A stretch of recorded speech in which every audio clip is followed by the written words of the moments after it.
Hello everyone. आज हम लोग नेशनल इनकम कैलकुलेट करने का सबसे इजी स्टेप और मेथड को फॉलो करेंगे। ये सबसे पहले हम आपको बता दें कि ये बहुत ही आसान सा है, वेरी इजी चैप्टर, लेकिन कुछ चीज़ों को ध्यान में रखना होगा। तो सबसे पहले हम आपको बता दें कि नेशनल इनकम कैलकुलेट करने के लिए पहले आपको कुछ स्टेप्स हम बताएंगे जिससे आप इजीली नेशनल इनकम कैलकुलेट कर सकते हैं। तो सबसे पहले एक टर्म है ग्रॉस का। ग्रॉस मतलब टोटल, और इस ग्रॉस की मदद से हम नेट डिराइव कर सकते हैं। नेट मतलब फाइनल अमाउंट।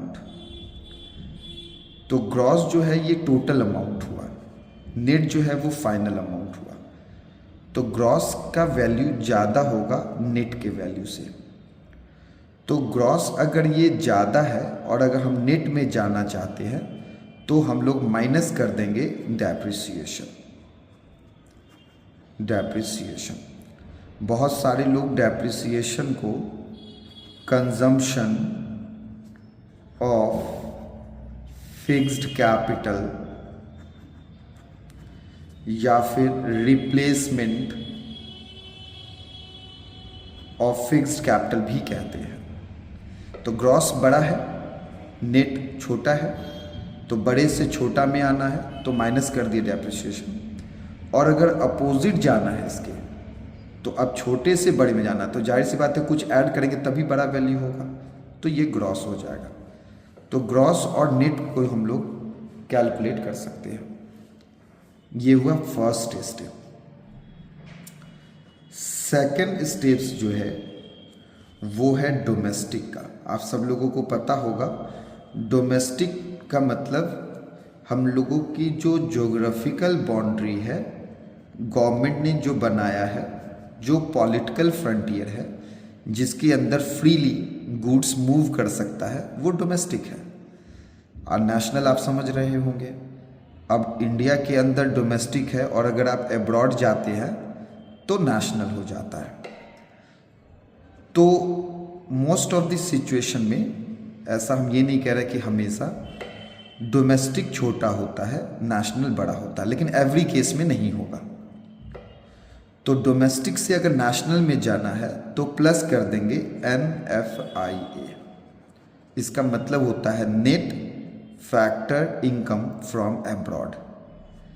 तो अब आपको लगेगा कि ये NFIA क्या होता है। चलिए हम आपको ये बता दें। आज हम आपको सिर्फ न्यूमेरिकल कंसेप्ट पढ़ा रहे हैं कि कैसे न्यूमेरिकल सॉल्व करते, सिर्फ वो कंसेप्ट बता रहे हैं। तो NFIA क्या होगा? इसका मतलब होता है इनकम अर्न फ्रॉम अब्रॉड।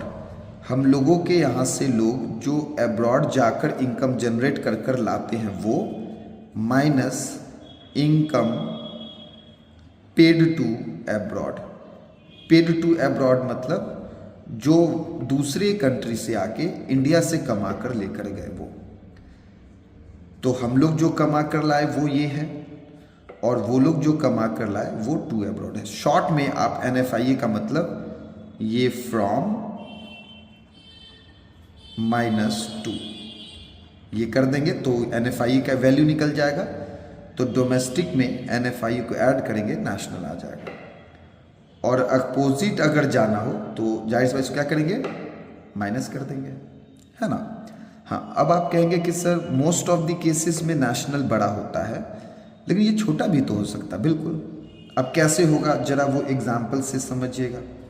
मान लीजिए फ्रॉम अब्रॉड आप 100 करोड़ कमाए, फ्रॉम अब्रॉड वाला ये, और टू अब्रॉड की वैल्यू कम है, मान लीजिए ये 80 करोड़ ही है, तो आपका NFIA जो है, NFIA जो है वो 20 करोड़ पॉजिटिव आया, तो वैसे केस में तो ऐड हो गया। तो जब जब पॉजिटिव आएगा तो डोमेस्टिक जो है उसमें NFIA जोड़कर ये नेशनल हो जाएगा। लेकिन अगर किसी केस में अगर ये सपोज कीजिए फ्रॉम अब्रॉड 100 करोड़ है, ठीक है, और टू अब्रॉड जो है ये 180 करोड़ है, तो वैसे केस में तो NFI माइनस में आ रहा है 80 करोड़ क्या, तो जब ये माइनस में आएगा तो इस प्लस को जब माइनस करेंगे तो माइनस हो जाएगा, तो वैसे केस में नेशनल छोटा हो जाएगा। हाँ, अगर ये वैल्यू 0 आ जाए तो डोमेस्टिक नेशनल के बराबर भी हो जाएगा। तो वैल्यू दिया रहता है क्वेश्चन में, फ्रॉम और टू दिया रहेगा, जो दिया रहेगा प्लस माइनस कर देंगे। अब तीसरा और आखिरी स्टेप्स, थर्ड, फैक्टर कॉस्ट जिसको आप FC कहते हैं, प्रोड्यूसिंग कॉस्ट हुआ, फैक्ट्री के अंदर का कॉस्ट हुआ, और मार्केट प्राइस जो मार्केट में जिस रेट पे बिकता है वो। तो आप ये जानते होंगे कि मोस्ट ऑफ द केसेस में मार्केट प्राइस ही बड़ा होता है। तो फैक्टर कॉस्ट फैक्ट्री का कॉस्ट हुआ, प्रोड्यूसिंग कॉस्ट हुआ, market price most of case में ये बड़ा हुआ। तो फैक्टर कॉस्ट छोटा है, मार्केट प्राइस बड़ा है, तो जाहिर सी बात है इसमें ऐड ही करेंगे तभी ये बड़ा होगा। तो इसमें क्या ऐड करेंगे, तो इसमें ऐड करेंगे नेट इनडायरेक्ट टैक्स। ये नेट इनडायरेक्ट टैक्स का क्या मतलब, अब आप ये सोचेंगे, नेट इनडायरेक्ट टैक्स का मतलब होता है जो भी इनडायरेक्ट टैक्स है उसमें से सब्सिडीज को माइनस कर देंगे। तो पहले क्या था, इनडायरेक्ट टैक्स बहुत सारा था, GST, sales tax, value added tax, central sales tax. अभी फिलहाल प्रेजेंट में इंडिया में GST को ही इनडायरेक्ट टैक्स माना जाता है, उसमें सब्सिडीज को माइनस कर देंगे।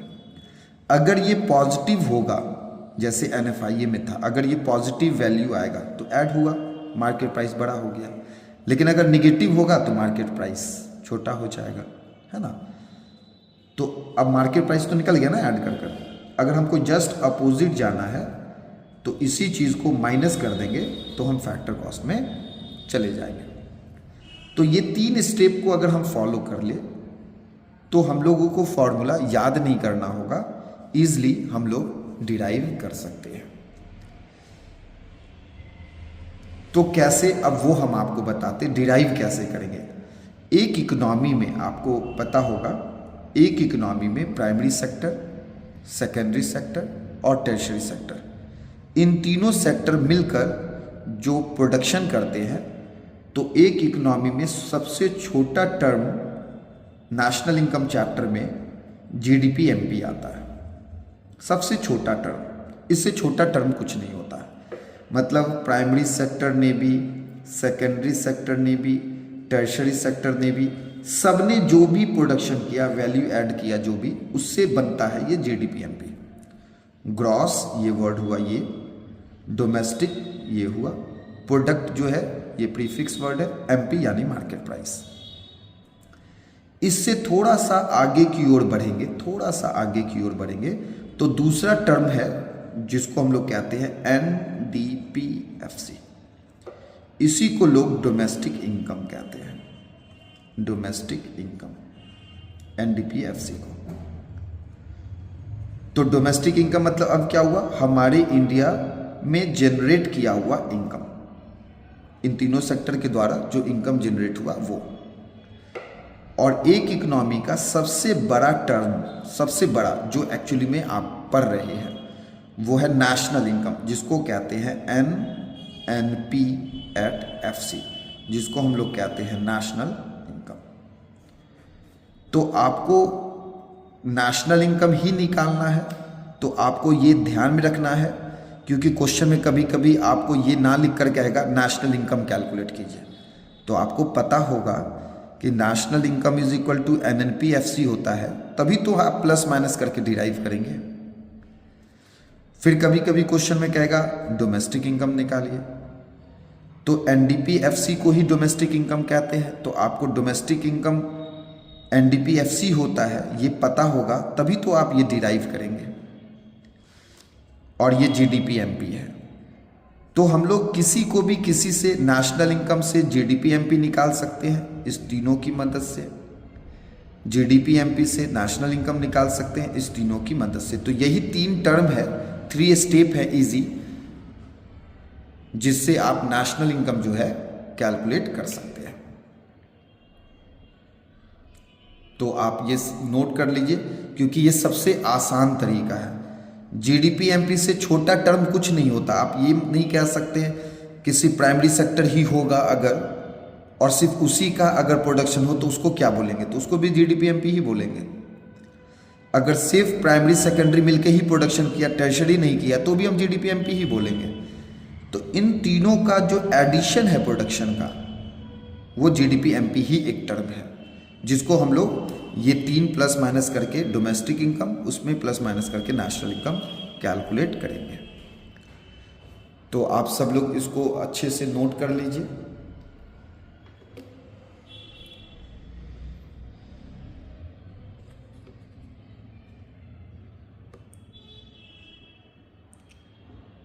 तो हम आपको डिराइव करके फॉर्मूला बताएंगे अभी कि कैसे डिराइव होता है।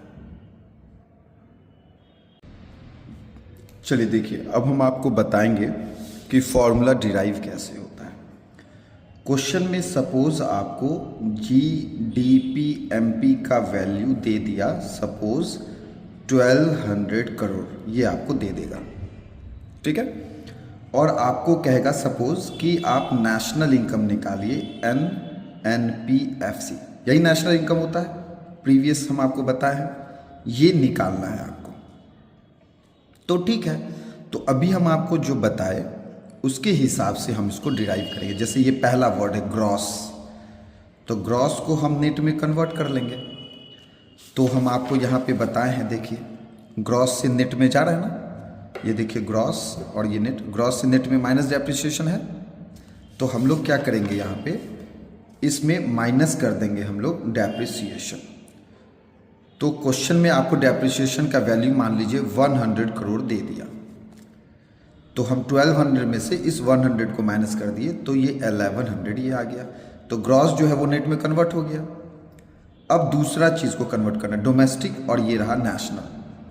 तो डोमेस्टिक से नेशनल में, तो हम बताए थे ना, डोमेस्टिक मतलब इंडिया के अंदर, नेशनल मतलब इंडिया के बाहर भी। तो जनरली ये बड़ा होता है, तो बड़ा करना है, छोटे को बड़ा करना है।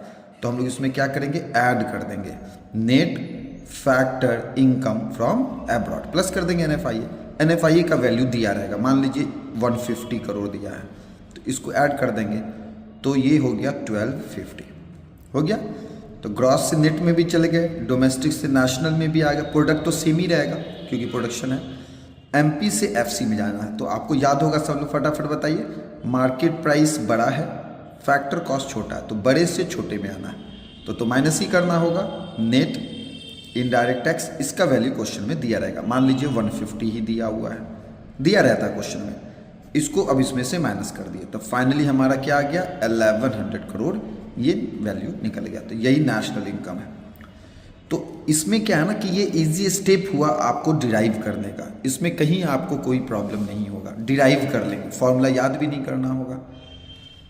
तो आपको ये देखना है कि किस चीज़ का वैल्यू दिया हुआ। मान लीजिए कोई और क्वेश्चन देखते, ठीक है, मान लीजिए आपको कह दिया कि आप डोमेस्टिक इनकम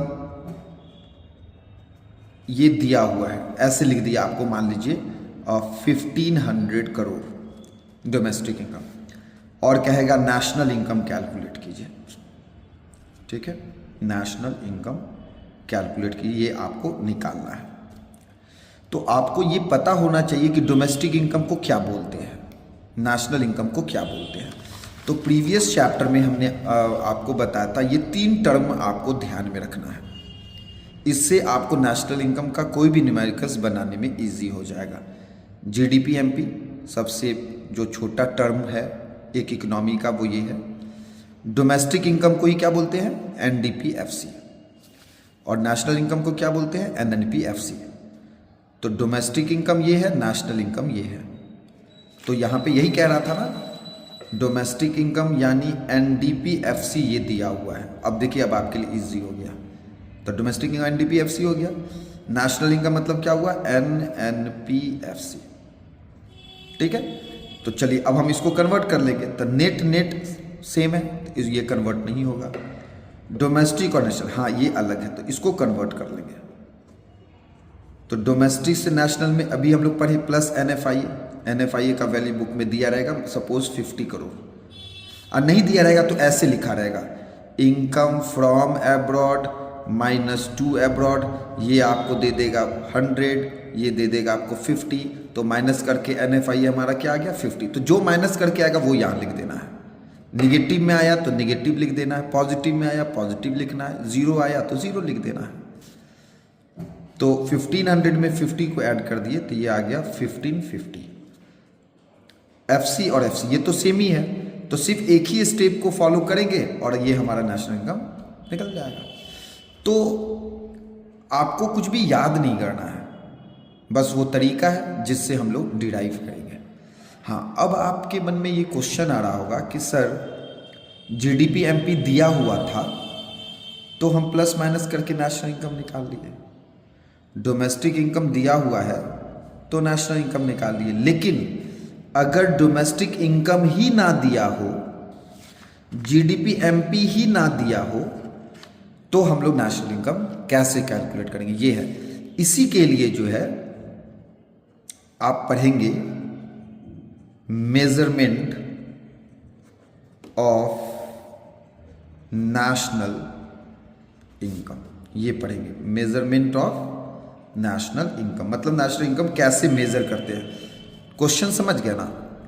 NDP FC का वैल्यू दिया हुआ था तो नेशनल इनकम आप कैलकुलेट किए, GDP MP का वैल्यू दिया हुआ है तो नेशनल इनकम कैलकुलेट किए। अगर ये डोमेस्टिक इनकम ही ना दे, ये GDP MP ही ना दे, तो पहले आप ये कैलकुलेट करेंगे तभी ना प्लस माइनस करके आप ये निकालेंगे। तो ये कैसे कैलकुलेट होगा, तो मेजरमेंट ऑफ नेशनल इनकम के जरिए। आपको याद होगा फर्स्ट चैप्टर में 3 फेज एक इकोनॉमी का बताया गया था, 3 फेज। सबसे पहला फेज क्या था, तो फर्स्ट फेज को कहते थे जनरेशन फेज। जनरेशन मतलब जनरेट होगा, इसी को लोग आउटपुट या प्रोडक्शन फेज कहते हैं, जहां पे हम लोग क्या करते हैं, रॉ मटेरियल को 4 फैक्टर्स ऑफ प्रोडक्शन के साथ यूज करते हैं। आपको लोगों को याद होगा फैक्टर्स ऑफ प्रोडक्शन, कितने फैक्टर्स ऑफ प्रोडक्शन है, 4 हैं। चलिए फटाफट नाम बता दीजिए। पहला लैंड, दूसरा लेबर, तीसरा कैपिटल और फोर्थ इंटरप्राइज। हो गया। तो ये फर्स्ट फेज हो गया जनरेशन, ये फर्स्ट फेज हो गया। 4 factors of production raw material में लगाए और प्रोडक्शन हो गया, तो ये हुआ फर्स्ट फेज जनरेशन। अब जैसे ही फर्स्ट फेज होगा, प्रोडक्शन हो गया, तो कहते हैं प्रोडक्शन ही इनकम को जनरेट करता है। तो प्रोडक्शन इनकम को जनरेट करेगा, तो सेकंड फेज जो है वो हो जाएगा आपका डिस्ट्रीब्यूशन फेज। अब यहां पे डिस्ट्रीब्यूशन होगा, तो क्या डिस्ट्रीब्यूट होता है, तो जितने फैक्टर्स ऑफ प्रोडक्शन ने अपनी सर्विसेज को रेंडर किया उन लोगों की इनकम होगी, उन सबको इनकम मिलेगा। क्या, तो जैसे आपने कौन कौन सा फैक्टर, लैंड, तो लैंड की इनकम क्या होती है, रेंट। लेबर, लेबर की इनकम क्या होती है, वेजेस। कैपिटल, तो कैपिटल की इनकम क्या होती है, इंटरेस्ट। इंटरप्राइज मतलब होता है ना, इसको एंटरप्रेन्योरशिप भी कहते हैं, इसका मतलब होता है ओनर ऑफ द फैक्टर। तो ओनर को क्या मिलता है, प्रॉफिट। तो हो गया ना, मतलब 4 फैक्टर लगाए तो फैक्टर इनकम भी 4 जनरेट हो गया। तो जितना प्रोडक्शन उतना इनकम। अब इनकम जनरेट हो गया, तो अब हम लोग थर्ड फेज में आ जाएंगे। तो थर्ड फेज जो होगा उसको कहते हैं डिस्पोजिशन फेज। राइटिंग को लेकर थोड़ा इश्यू होगा आप लोगों को लग रहा होगा कि ये क्या है, तो कहीं कंफ्यूजन होगा, तो आप देख लीजिए इसको। ये है डिस्पोजिशन फेज। प्रोडक्शन इनकम को जनरेट किया तो इनकम क्या होगा, खर्च होगा। तो खर्च होगा तो वो थर्ड क्या हो गया आपका, एक्सपेंडिचर फेज। अब आप जो भी सामान खरीदते हैं उस पे आपका एक्सपेंडिचर होता है, चाहे आप डेली यूज़ की चीज़ों को खरीदे, कोई कैपिटल गुड्स खरीदे, सब ये एक्सपेंडिचर होगा। अब फिर जैसे ही एक्सपेंडिचर होगा फिर प्रोडक्शन होगा। इसलिए आप लोगों को याद होगा, इसलिए ना इसको सर्कुलर फ्लो ऑफ इनकम कहते हैं, क्योंकि ये बिल्कुल सर्कल में ये मूव करता रहता है, इसकी ना तो कोई बिगनिंग है ना ही कोई एंड है। तो यही 3 मेथड बन गया ना, यही पहला मेथड हो गया आपका आउटपुट मेथड। इससे हम लोग वही डोमेस्टिक इनकम या जीडीपी कैलकुलेट कर लेंगे। वही दूसरा मेथड आपका क्या हो गया, इनकम मेथड, तो इनकम की मदद से हम लोग निकाल लेंगे। और तीसरा मेथड हो गया आपका एक्सपेंडिचर, तो एक्सपेंडिचर की मदद से नेशनल इनकम निकालेंगे। तो यही 3 मेथड है, आउटपुट, इनकम, एक्सपेंडिचर। तो कहने का सेंस है, अगर क्वेश्चन में डोमेस्टिक इनकम ना दिया हो तो इन तीनों की मदद से हम वैल्यू कैलकुलेट कर लेंगे, तो डोमेस्टिक इनकम आ जाएगा, प्लस माइनस करके नेशनल इनकम निकाल लेंगे। वही अगर आपको जीडीपी एमपी ना दिया हो तो इस 3 मेथड का यूज करके हम जीडीपी एमपी निकाल लेंगे, और जब जीडीपी एमपी इस तीनों मेथड से निकल जाएगा फिर प्लस माइनस करके फिर नेशनल इनकम निकाल लेंगे। तो अगर क्वेश्चन में डोमेस्टिक इनकम दिया हुआ है तो आप प्लस माइनस करके ये निकाल सकते हैं, लेकिन अगर इसका वैल्यू नहीं दिया हुआ है तो यही 3 मेथड है जिसकी मदद से आप डोमेस्टिक इनकम या जीडीपी का वैल्यू कैलकुलेट कर सकते हैं।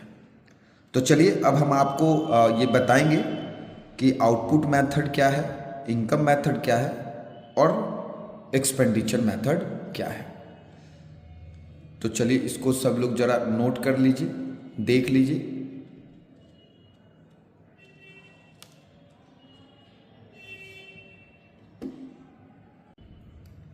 चलिए अब हम लोग जो है फर्स्ट मेथड पढ़ेंगे, जिसको लोग आउटपुट मेथड, बहुत सारे लोग इसको प्रोडक्शन मेथड, तो कोई वैल्यू एडेड मेथड के नामों से इसको जानता है। बहुत ही आसान होने वाला है, बहुत ही ईजी। बहुत सारे लोग नेशनल इनकम को लेकर ही परेशान हो जाते हैं, तो आज जो हम आपको बताएंगे उसकी मदद से कोई भी न्यूमेरिकल्स हो उसको आप सॉल्व कर सकते हैं। तो पहला आउटपुट मेथड आप देखिए। तो चलिए सबसे पहले आपको ये जानने की ज़रूरत है कि आउटपुट को बनाने के लिए आपको इनपुट पहले लगाना पड़ता है। अब जाहिर सी बात है, क्लॉथ्स बनाना है तो इनपुट के तौर पे आपको कॉटन, कुछ लुब्रिकेंट्स, फैक्टर्स ऑफ प्रोडक्शन तो लगाना ही होगा। तो इनपुट को बहुत सारे लोग intermediate cost, intermediate goods, intermediate consumption ऐसे नामों से जानते हैं। इसका क्या सेंस है, इंटरमीडिएट गुड्स क्या होता है बताते हैं। Purchase of raw material in domestic market, मतलब आपने जो भी रॉ मटेरियल खरीदा प्रोडक्शन करने के लिए डोमेस्टिक मार्केट से, ठीक है। अब रॉ मटेरियल आप खरीदे डोमेस्टिक मार्केट से, तो ये कोई ज़रूरी नहीं है कि आप दूसरे देश से भी रॉ मटेरियल नहीं खरीदते होंगे। तो अगर दूसरे कंट्री से अगर आप रॉ मटेरियल परचेज कर लाते हैं तो हम लोग उसको बोलते हैं इंपोर्ट। तो डोमेस्टिक मार्केट का रॉ मटेरियल और इंपोर्ट अगर हम इन दोनों को ऐड कर दें, दोनों को, तो वो इंटरमीडिएट कॉस्ट या इनपुट होता है। बहुत सारे लोगों को ये कंफ्यूजन होता है कि क्या सिर्फ हम रॉ मटेरियल ही लेते हैं? नहीं, फैक्ट्री के अंदर अगर कोई इलेक्ट्रिसिटी अगर आपको पे करना पड़े, पावर, कोई लुब्रिकेंट, कोल, गैस, वाटर, तो कहीं ना कहीं वो भी एज अ इनपुट बनकर रॉ मटेरियल के साथ यूज हो रहा है। आप कुछ सोच कर देखिए, रॉ मटेरियल अगर आप खरीदेंगे तो रॉ मटेरियल खुद से तो यूज़ होगा नहीं, आप उसको मशीनरी में डालेंगे, कुछ लुब्रिकेंट का यूज़ होगा, इलेक्ट्रिसिटी पावर का यूज़ होगा, तो कहीं ना कहीं वो सब एज अ इनपुट के तौर पे काम कर रहा है, तभी तो वो आउटपुट होगा। तो इसका सेंस ये है। तो इस दोनों को ऐड करेंगे तो वो हमारा इनपुट बन जाता है। फिर दूसरा, अब जाहिर सी बात है इनपुट लगाएंगे तो आपका आउटपुट जनरेट होगा, मतलब फिनिश गुड्स तैयार होगा। अब ये आउटपुट का क्या मतलब है? आउटपुट का मतलब होता है sales plus change in stock plus production for self consumption. अब ये देखिए जरा, अब आपको लगेगा सर सेल्स का क्या मतलब, सेल्स मतलब जो आप बेचे, तो फिर से वही चीज, जो हम बेचेंगे तो क्या हम इंडियन मार्केट में ही बेचेंगे? नहीं, बाहर भी बेचते हैं। तो जो इंडियन मार्केट में बेचे वो डोमेस्टिक सेल्स हो गया इंडिया के अंदर, और दूसरे कंट्री में जब भेजेंगे तो वो हमारा एक्सपोर्ट होगा। तो डोमेस्टिक सेल्स अगर दिया हुआ है तो एक्सपोर्ट की वैल्यू को हम ऐड करेंगे तभी वो सेल्स होगा। अब आपको लगेगा कि फिर सर ये चेंज इन स्टॉक का मतलब क्या है? अब ओपनिंग स्टॉक कहीं ना कहीं फिनिश गुड्स है, क्लोजिंग स्टॉक फिनिश गुड्स है, तो चेंज इन स्टॉक का मतलब क्या होगा कि जो भी क्लोजिंग स्टॉक मतलब अनसोल्ड स्टॉक जो बचा उसमें से माइनस कर दिए हम ओपनिंग स्टॉक जो शुरुआती में रहा होगा वो, तो इसको माइनस करेंगे तो वो मेरा चेंज इन स्टॉक का वैल्यू आ गया। बहुत सारे लोग कहते हैं sir production for self consumption का क्या सेंस है?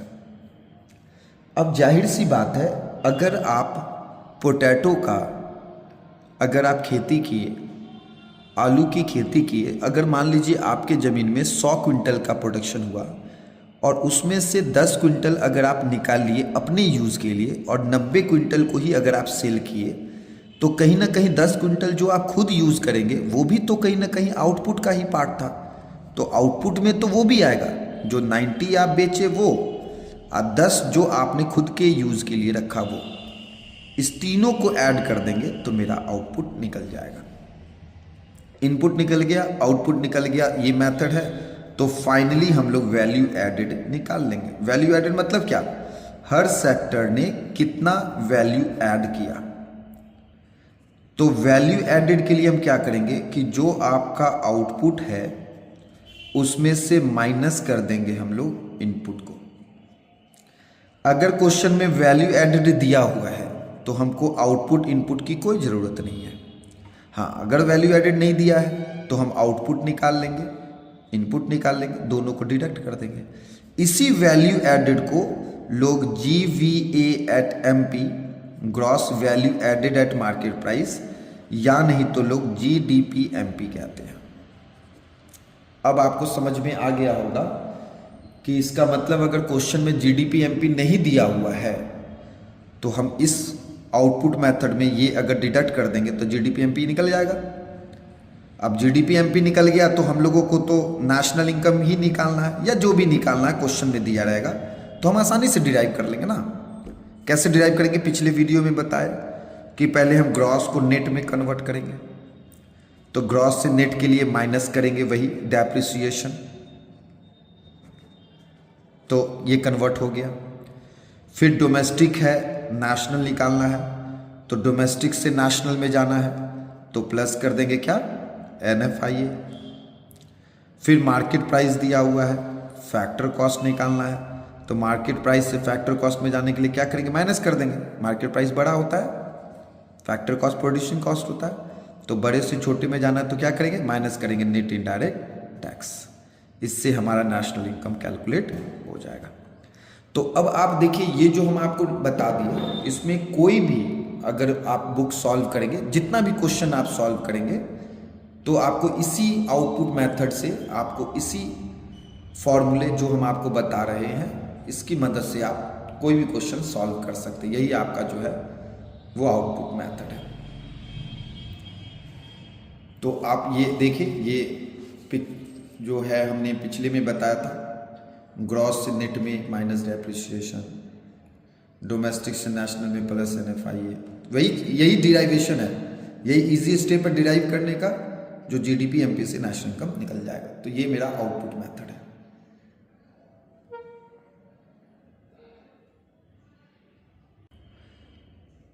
तो फर्स्ट मेथड आपको आउटपुट मेथड समझ में आ गया होगा।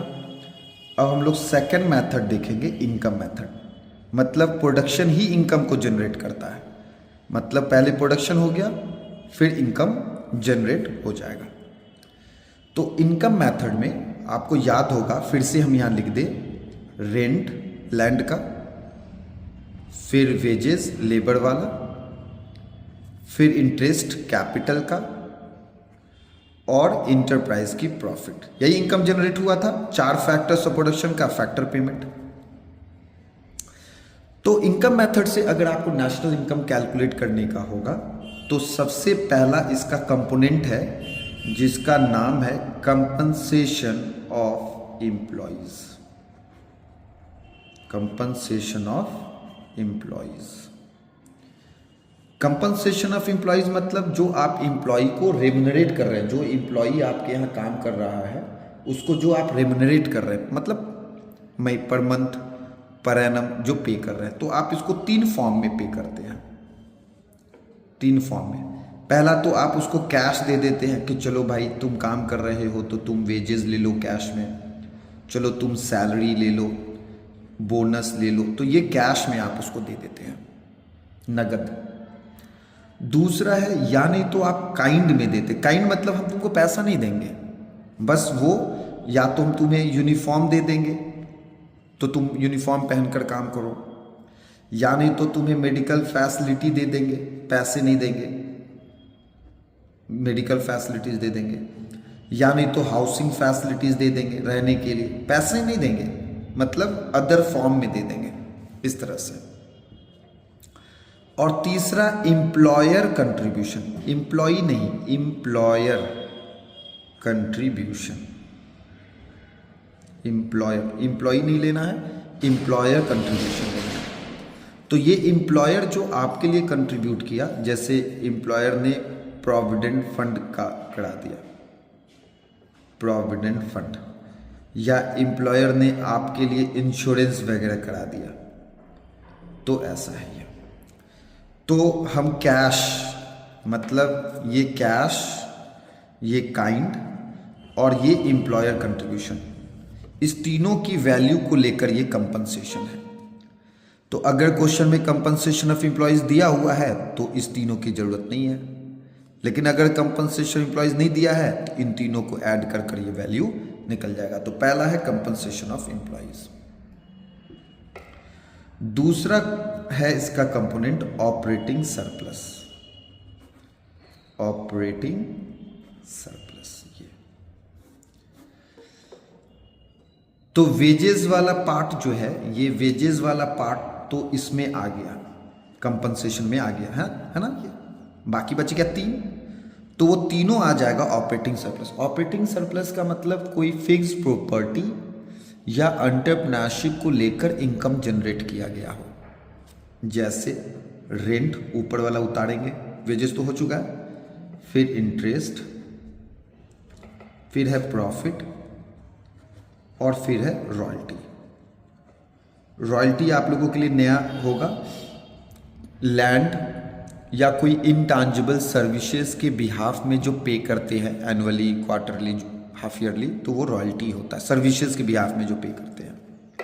तो रेंट आप जानते, इंटरेस्ट समझ गए, रॉयल्टी समझ गए। प्रॉफिट ना कभी कभी नहीं दिया रहता है, दे देगा तो हम इस चारों को ऐड करेंगे, ऑपरेटिंग सरप्लस हो जाएगा, लेकिन कभी कभी प्रॉफिट की वैल्यू मिसिंग होगी आपको, तो प्रॉफिट ना आपको कैलकुलेट करना होगा, प्रॉफिट नहीं दिया रहेगा।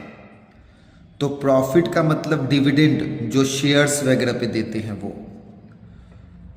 कॉरपोरेशन टैक्स, कॉरपोरेशन टैक्स जो है ना ये डायरेक्ट टैक्स होता है, प्रॉफिट का टैक्स होता है।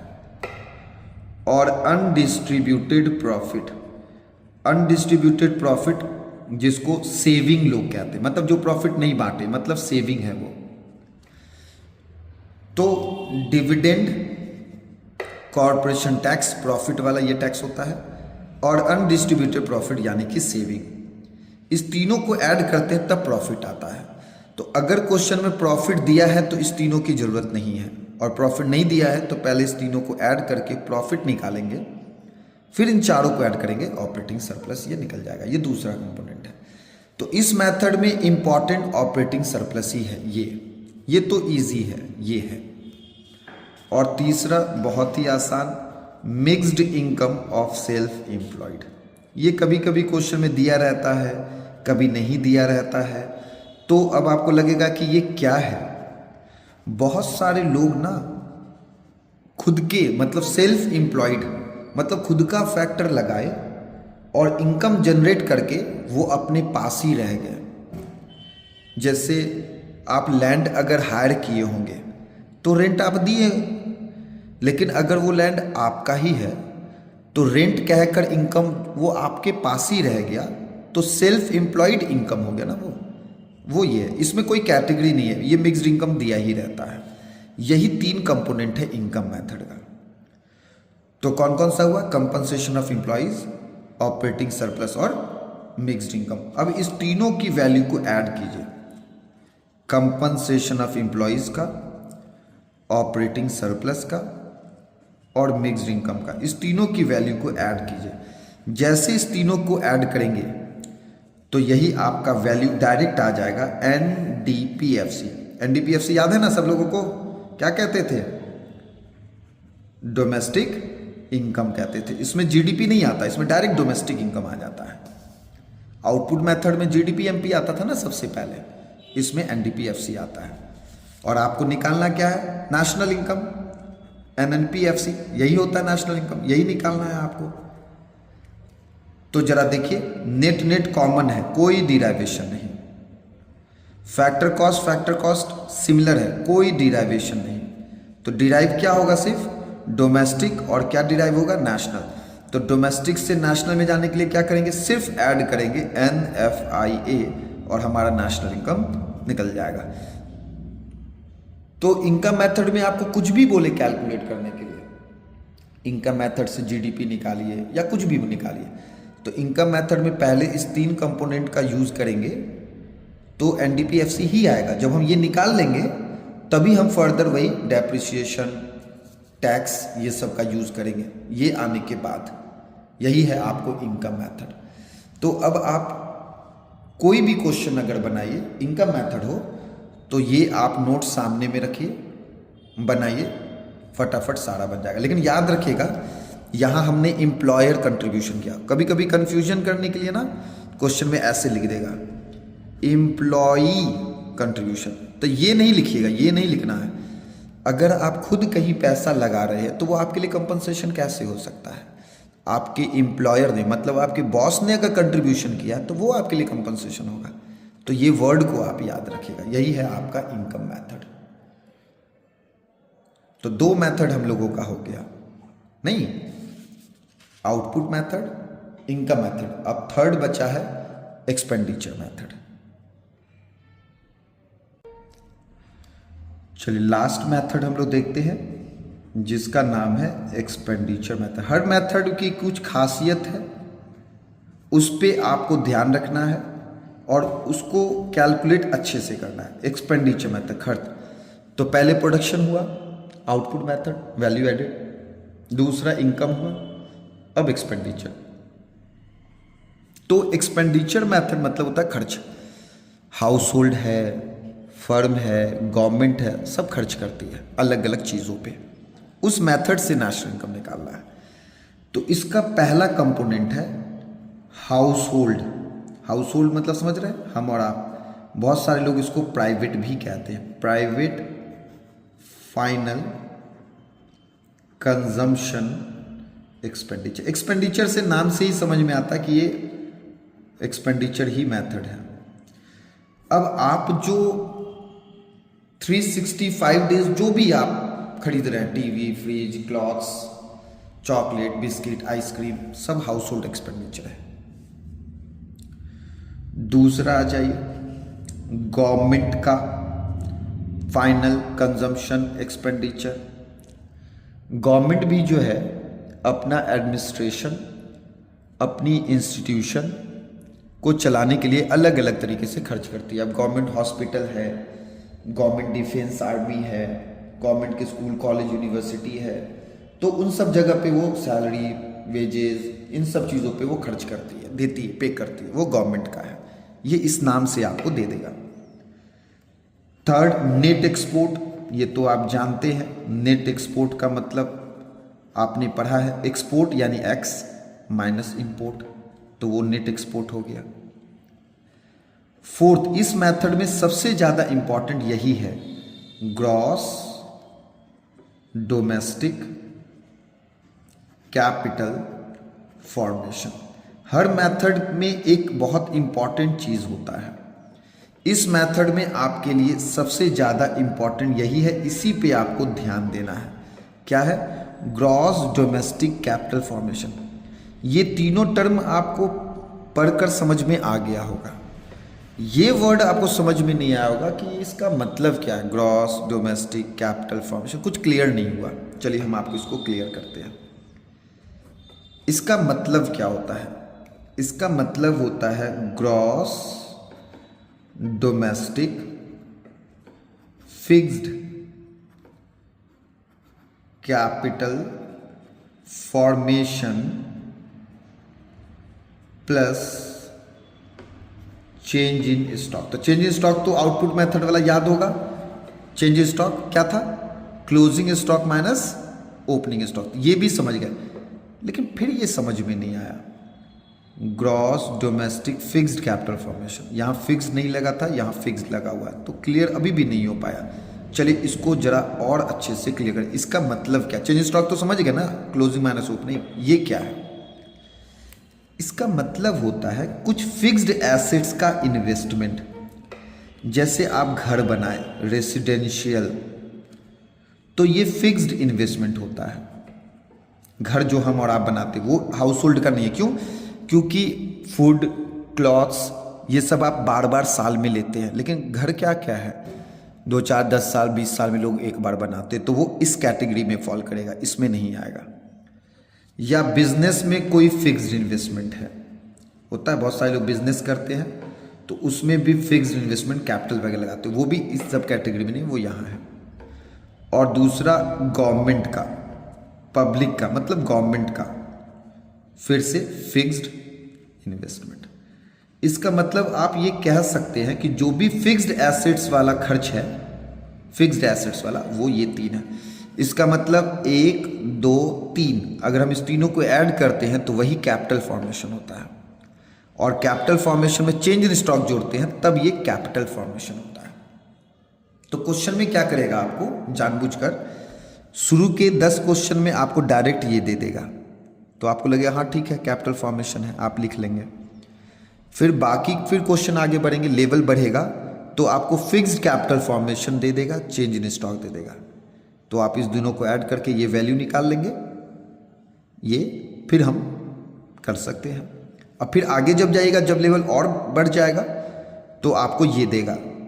तो रेसिडेंशियल, बिजनेस और ये गवर्नमेंट वाला, इस तीनों को ऐड करके पहले ये निकाल लेंगे, फिर इसमें चेंज इन स्टॉक को ऐड करेंगे, तब जाकर ये आपको निकल जाएगा। यही 4 मेथड है। तो इसमें आपको ये दोनों में ज़्यादा ध्यान नहीं देना है, इन तीनों में, इसी में आपको ध्यान देना है। तो अब हम लोग क्या करेंगे, यही 4 एक्सपेंडिचर हुआ, तो इस चारों एक्सपेंडिचर को लीजिए। पहला हाउस होल्ड का एक्सपेंडिचर, प्लस दूसरा गवर्नमेंट का एक्सपेंडिचर, तीसरा नेट एक्सपोर्ट, और चौथा ग्रॉस डोमेस्टिक कैपिटल फॉर्मेशन। इस चारों को अगर हम ऐड कर देंगे, 1, 2, 3, 4, जैसे ही हम इन चारों को ऐड करेंगे तो हमारा वैल्यू फिर से आउटपुट वाला ही आ जाएगा, GDPMP, ये आ जाएगा, gross domestic product at market price, ये निकल जाएगा। अब GDPMP नहीं दिया हुआ था तभी तो एक्सपेंडिचर मेथड का यूज किए ना, तो इन चारों को ऐड कीजिए, GDPMP निकल गया। और आपको तो पता ही है कि आपको निकालना क्या है, नेशनल इनकम। नेशनल इनकम मतलब NNP-FC, यही नेशनल इनकम आपको कैलकुलेट करना है। तो चलिए अब आप लोग भी फटाफट अपनी अपनी कॉपी में जरा डिराइव कर लीजिए। ये फिर से 3 स्टेप वाला जो है, ये इन तीनों का हम लोग यूज करेंगे और ये कैलकुलेट कर लेंगे, है ना। तो ग्रॉस से नेट में जाना है। चलिए सब लोग बताइए क्या होगा। ग्रॉस से नेट में जाने के लिए माइनस डेप्रिसिएशन, फिर डोमेस्टिक से नेशनल में जाने के लिए प्लस NFIA, और मार्केट प्राइस से फैक्टर कॉस्ट में जाने के लिए माइनस नेट इनडायरेक्ट टैक्स। तो हमारा नेशनल इनकम का वैल्यू निकल गया। तो चारों को ऐड किए तो GDP निकल गया, फिर तो प्लस माइनस तो इसकी मदद से तो हम कर ही लेंगे ना। अब एक चीज और बता दें, याद रखें लास्ट, कभी कभी ये ग्रॉस के जगह पे ना आपको नेट लिखा रहेगा, ये हम बता देते हैं क्योंकि आपको ये मिलेगा क्वेश्चन में। ग्रॉस के जगह ना नेट लिखा होगा, तो याद रखिएगा जब ग्रॉस दिया हुआ था तो ग्रॉस आया, अगर ये नेट दिया रहेगा तो हम भी यहाँ ग्रॉस के जगह पे बाकी चीज़ को सेम रखेंगे, हम भी ग्रॉस के जगह पे क्या लिख देंगे, नेट लिख देंगे। तो जब ग्रॉस दिया रहेगा तो आप ग्रॉस लिखिएगा, और जब नेट दिया रहेगा तो नेट लिखिएगा, बाद बाकी ये सेम वैसे ही होगा। तो कोई भी क्वेश्चन होगा, 3 मेथड है, आउटपुट, इनकम और एक्सपेंडिचर, इसी मेथड से आपको नेशनल इनकम निकलेगा। तो चलिए हम 3 मेथड जो हम आपको बताए हैं उसको रिकंसाइल कर दें, एक जगह पे कर दें, तो आपके लिए और भी इजी हो जाएगा। ध्यान से देखिए, 3 मेथड रिकंसाइल्ड, ताकि आपको एक जगह पे तीनों दिख जाए, तो आपके मन में अगर कोई कंफ्यूजन हो तो क्लियर हो जाए। तो पहला मेथड क्या था, आउटपुट मेथड, ठीक है, तो इससे क्या है। दूसरा मेथड क्या था, इनकम मेथड। तीसरा मेथड क्या है, एक्सपेंडिचर मेथड।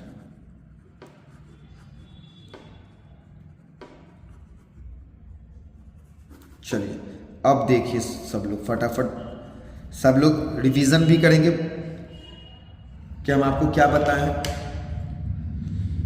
तो आउटपुट मेथड में सबसे पहले आपको जीडीपी एमपी आया था, क्या आया था, जीडीपी एमपी। तो कैसे निकला था, जीडीपी एमपी याद है ना, जीवीए भी आप उसको कहते हैं, एक ही बात है, जीवीए एमपी भी उसको कहते हैं। तो क्या किए थे इसमें से, वही आउटपुट माइनस इनपुट, तो जीडीपी एमपी निकल गया। और हमको निकालना क्या है, एनएनपीएफसी, यही हम लोगों को निकालना है, नेशनल इनकम। तो आउटपुट में इनपुट किए तो जीडीपी निकल गया, फिर ग्रॉस से नेट में माइनस डेप्रिसिएशन, फिर डोमेस्टिक से नेशनल में प्लस एनएफआईए, एमपी से एफसी में माइनस नेट इनडायरेक्ट टैक्स। तो ये 3 वैल्यू दिया रहेगा, नेशनल इनकम निकल गया। इनकम मेथड में क्या था जरा याद कीजिए, इनकम मेथड में compensation of employees, operating surplus और मिक्स्ड इनकम, ये 3 इनकम था जनरेट होता है। इस तीनों मेथड को जब हम लोग ऐड करते थे तो हमारा यहाँ पे वैल्यू जो आता था वो एनडीपीएफसी, जिसको डोमेस्टिक इनकम कहते थे, ये हमारा निकलता था, डोमेस्टिक इनकम। तो नेशनल नेट सेम ही है, बस डोमेस्टिक से नेशनल में जाएंगे तो सिर्फ प्लस कर देंगे एनएफआईए। नेट सेम ही है, फैक्टर कॉस्ट सेम ही है, तो सिर्फ डोमेस्टिक को नेशनल में कन्वर्ट करेंगे, इसको यूज कर लिए। तीसरा एक्सपेंडिचर मेथड, इसमें 4 एक्सपेंडिचर अभी बताए हैं। 4 कौन कौन सा था, पहला था हाउस होल्ड का, शॉर्ट में लिख देते हैं हाउस होल्ड वाला एक्सपेंडिचर। दूसरा कौन सा था, गवर्नमेंट वाला एक्सपेंडिचर। तीसरा क्या था, नेट एक्सपोर्ट वाला, एक्सपोर्ट माइनस इंपोर्ट। और चौथा क्या था, ग्रॉस डोमेस्टिक कैपिटल फॉर्मेशन। 4, तो इस चारों को ऐड किए तो हमारा वैल्यू क्या आ गया, जीडीपीएमपी, ये आ गया जीडीपीएमपी। तो आउटपुट में भी जीडीपीएमपी ही आता है, एक्सपेंडिचर में भी जीडीपीएमपी ही आता है। फिर तो हम वही करेंगे, ग्रॉस से नेट में माइनस डेप्रिसिएशन, डोमेस्टिक से नेशनल में प्लस एनएफआईए, एमपी से एफसी में माइनस नेट इनडायरेक्ट टैक्स। तो हम किसी भी मेथड से नेशनल इनकम निकालेंगे सेम ही आने वाला। तो एक इकोनॉमी को कंफ्यूजन ही नहीं है, एक इकोनॉमी आउटपुट मेथड से निकाले तब भी नेशनल इनकम वही आएगा जो इनकम से आएगा, जो इनकम से नेशनल इनकम आएगा वो एक्सपेंडिचर से भी वही आएगा। तो एक इकोनॉमी को कंफ्यूजन ही नहीं है कि वो किस मेथड को फॉलो करे, क्योंकि किसी भी मेथड को फॉलो करेगा नेशनल इनकम सेम ही आएगा। तो जो हम आपको बता दिए, इसको अगर आप ध्यान से अगर फॉलो करेंगे तो क्वेश्चन हम आपको इजीली न्यूमेरिकल्स बन जाएंगे। तो इसकी मदद से सब लोग न्यूमेरिकल सॉल्व कीजिए फटाफट, जो प्रॉब्लम होगा फिर हम आपको बता देंगे।